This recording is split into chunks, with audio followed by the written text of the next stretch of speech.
Hallelujah. सभी को जय मसीह की।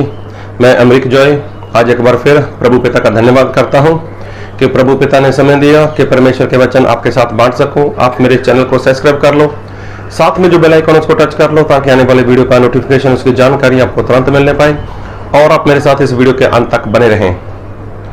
तो आज मैं जो आपसे बात करने वाला हूँ, इस बात को बहुत ध्यान से सुनना, इस बात को बहुत ध्यान से समझना, क्योंकि परमेश्वर के वचन में ऐसा लिखा है कि अब की बार अगर नूह नबी, दानियल, अगर अयूब भी हुआ तो वो सिर्फ और सिर्फ अपना ही प्राण बचा पाएंगे, अपनी ही जान बचा पाएंगे और उनके कारण किसी का प्राण नहीं बचने वाला। अगर ऐसे लोग आज इस पृथ्वी के ऊपर हो, कैसे नूह के समान, दानियल के समान, अयूब के समान, अगर इस पृथ्वी पर ऐसे लोग आज हैं तो वो सिर्फ और सिर्फ अपने ही प्राण को बचाएंगे। तो इसका कारण क्या? क्या पहले के समय में जो परमेश्वर ने बात की, नूह की, अयूब की, दानियल की, क्या उनके कारण कोई बचाया गया? तो मैं एक वचन पढ़ूंगा आपके लिए, इसको सुनना ध्यान से और मैं पढ़ूंगा हिजकिय्याह उसका 14 अध्याय उसके 12 वचन से। तब यहोवा का जय वचन मेरे पास पहुंचा, हे मनुष्य के संतान, जब किसी देश के लोग मुझसे विश्वासघात करके पापी हो जाएं और मैं अपना हाथ उस देश के विरुद्ध बढ़ाकर उसका अनुरूपी आधार दूर करूं और उसमें अकाल डालकर उसमें से मनुष्य और पशु दोनों का नाश करूं, तब चाहे उसमें नूह, दानियल और अयूब ये तीनों पुरुष हो तो भी वह अपने धर्म के द्वारा केवल अपने ही प्राणों को बचा सकेंगे। प्रभु यहोवा की यही वाणी है। अगर आप इस वचन को हिजकिय्याह 14 अध्याय 12 से लेकर उसके 20 तक पढ़ोगे तो आपको पता चलेगा परमेश्वर ने बार बार इन तीन लोगों का जिक्र किया, नूह, दानियल, अयूब का जिक्र। तो वो तीनों लोग अपने ही प्राण को बचाएंगे। और बाइबल में एक वचन और पढ़ूंगा, और मैं पढ़ूंगा हिजकिय्याह उसका 18 अध्याय उसके 4 वचन। देखो, सभी के प्राण तो मेरे हैं, जैसे पिता का प्राण वैसा ही पुत्र का भी प्राण है, दोनों मेरे ही हैं। इसलिए जो प्राणी पाप करे वही मर जाएगा। देखो यहां पर लिखा है, जो प्राणी पाप करे वही मरेगा। तो ऐसी बात यहोवा परमेश्वर बोलते हैं।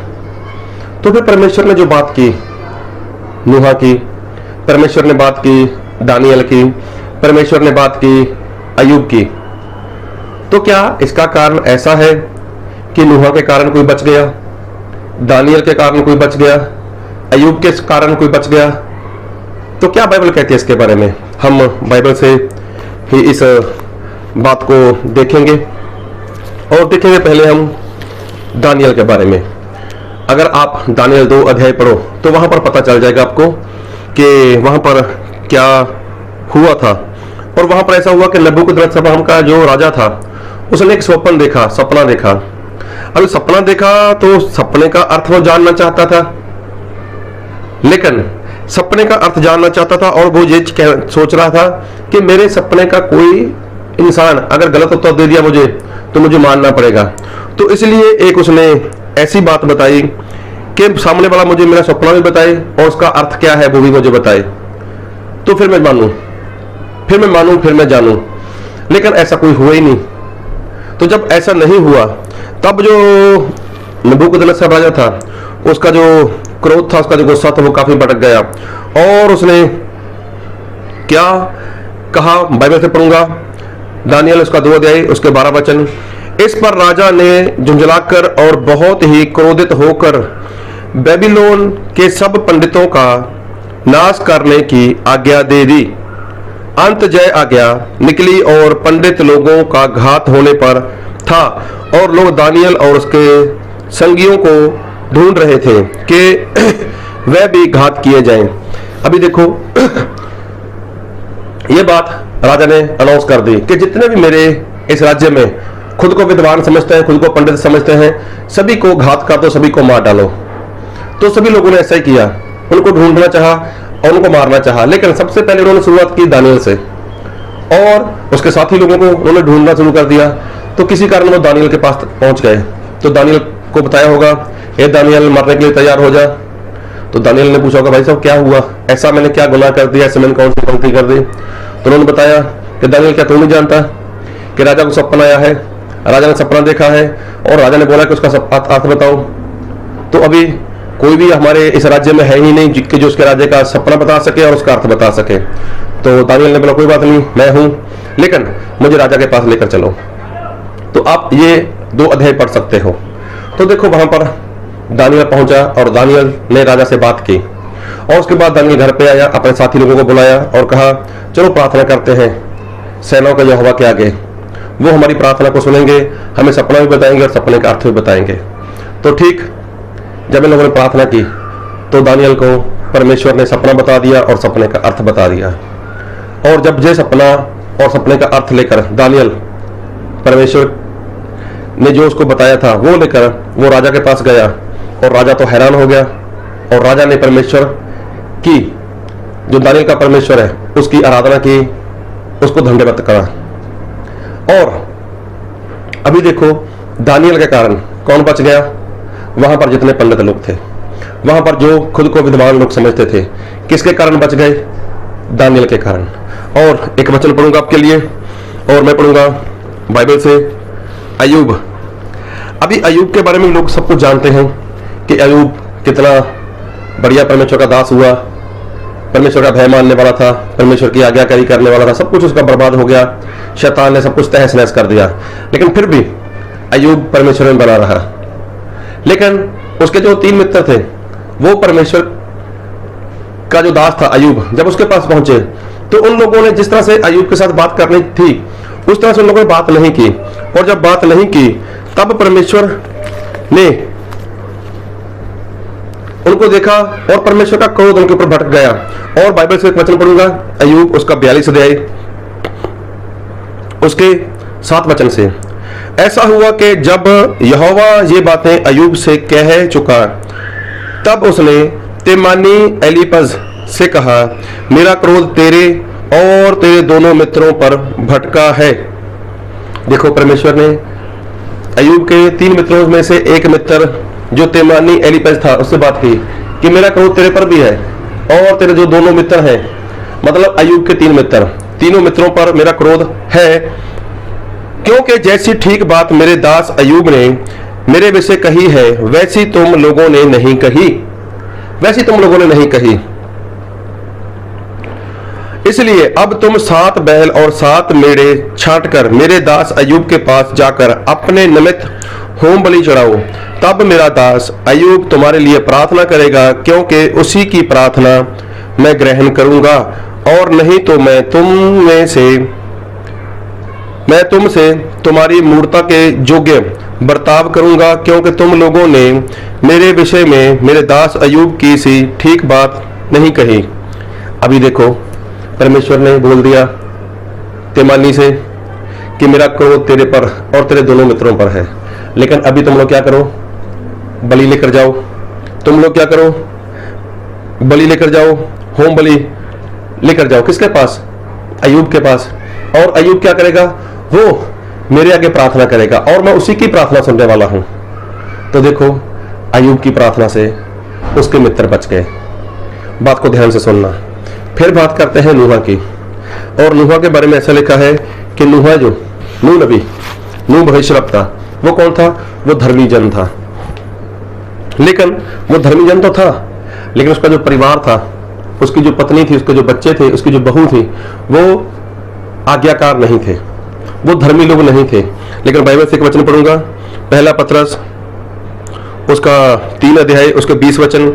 जिन्होंने उस बीते समय में आज्ञा ना मानी, जब परमेश्वर नूह के दिनों में धीरज धरकर ठहरा रहा और वह जहाज बन रहा था, जिसमें बैठकर थोड़े लोग अर्थात 8 प्राणी पानी के द्वारा बच गए।